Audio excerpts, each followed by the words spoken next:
Okay, so while the rest of the HR community is undertaking talent management and leveraging their human resource potential, I think what I'd like to do is really stick to the knitting. And the subject that I want to talk about is training needs analysis, or learning needs analysis, or developmental needs analysis, whichever one you prefer to call it. And I don't want to look at a particular technique, I don't want to look at a particular method.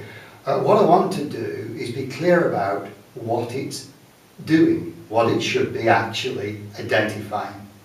So what we've got here is the beginning of a graph, and this graph measures the productivity of an individual.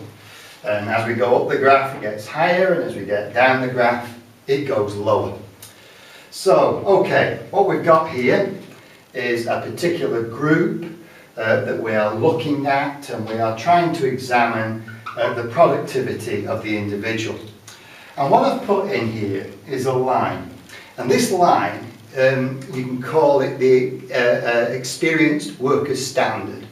It's the expectation or the understanding that we've got that if somebody is engaged in this particular job role or function, this is the level of productivity, the amount of work, the content of the work that they should be involved in and what they should be accomplishing. Now, if you don't know what it is that somebody should be doing, if we're not clear about what their target output should be, then you're really stuck for identifying a need. Because what the need is quite simply this. Here we have an individual who's doing a job, and if we measure their productivity, as you can see, they fall some way short of the experienced worker standard. And in this particular instance, this shortfall at this moment, we can say is a performance gap. In other words, this is what we expect them to do, this is what they actually achieve. Now, at this moment, here's the important thing, it is a performance gap. It is not necessarily an issue that development and learning can address. Because development and learning can actually impact, I think, predominantly on two items and secondarily on a third. Now let me explain what I mean. If the shortfall in this person's performance is because of the absence of knowledge, in other words, they don't have the understanding to be able to do the job. They don't know left from right, top from bottom in relation to the task or the job or the function. Then we can develop that knowledge. We can train, develop, whatever it is. The second thing might be skill.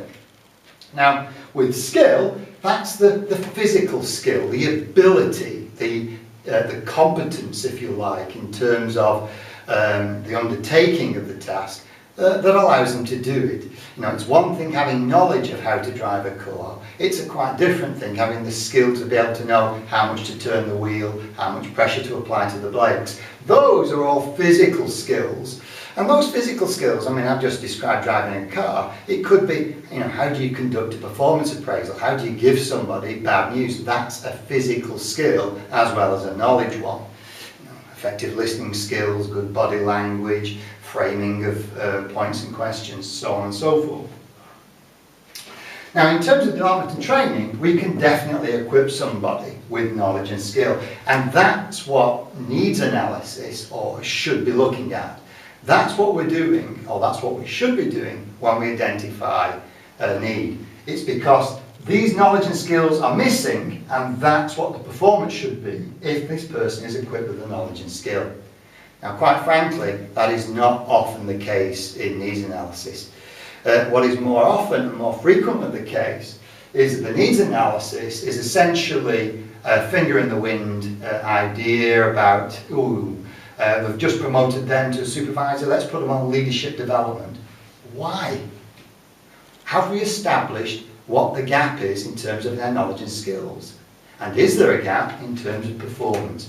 Now, we might be able to predict a performance gap if this person's not got no background and no lead into the particular function or role that we're recruiting them for. But if somebody is undertaking a job and they are performing it to the effective worker standard, presuming we have got a clear definition of what the effective worker standard is, then I'm really dubious about whether there is a developmental need there. In fact, I'm not dubious, there isn't one in this context.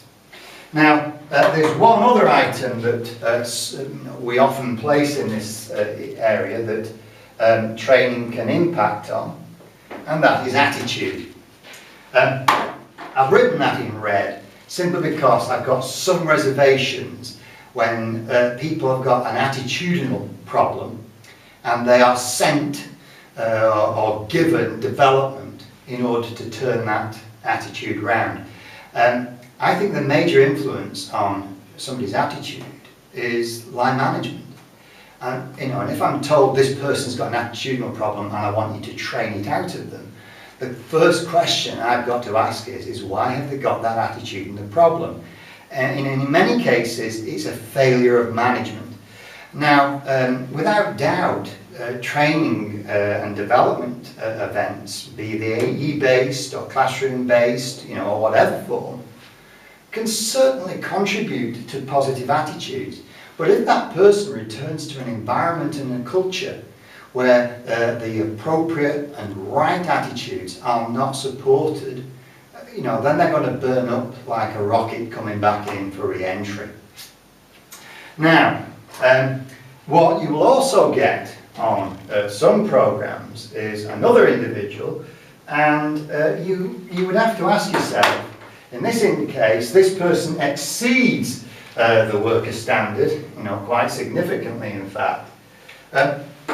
What are you doing on the course? And the answer is, they shouldn't be. They exceed the worker standard, they have got the requisite knowledge, skills and attitude, and that training course is not going to do anything, because if the training course or the developmental program or the E-based event has been focused on trying to get people up to a standard, and that person has reached it and is above it, I would really question whether there's going to be any benefit from it. We can't miss out a third type of individual. This individual, when we look at their performance, once again falls some way short of the experienced worker standard. And in many organisations there is an immediate presumption that if there is a performance gap, there is a training issue. That is not always the case. It might well be, in this particular instance, that this individual falls some way short of productivity, but it is not because of an absence of knowledge, skill and attitude. It might be because of an absence of appropriate support mechanisms. It might be a situational problem that person faces. Or it could be, in fact, in some cases, that this individual has got the knowledge, skills and attitude, they just haven't got the ability. When everything is added together, they can't put everything together. And so consequently there is a shortfall. And in some cases, no amount of training and development is ever going to get this person up to the experienced worker standard. For instance, you could put me under a football coach until the end of time, but I am never ever going to make it as a professional footballer. I just don't have what it takes. And in those instances, sending somebody on a development program or giving them some kind of development program is frankly wasting their time and wasting the organisation's money. And yet it happens every day. So, needs analysis is about identifying what do we expect people to do. It's about identifying what is it that people currently achieve, and then finding out, is the shortfall due to an absence of knowledge, skill or attitude? And if it is, we may well be able to make a contribution by training. If it isn't, don't waste their time or your money.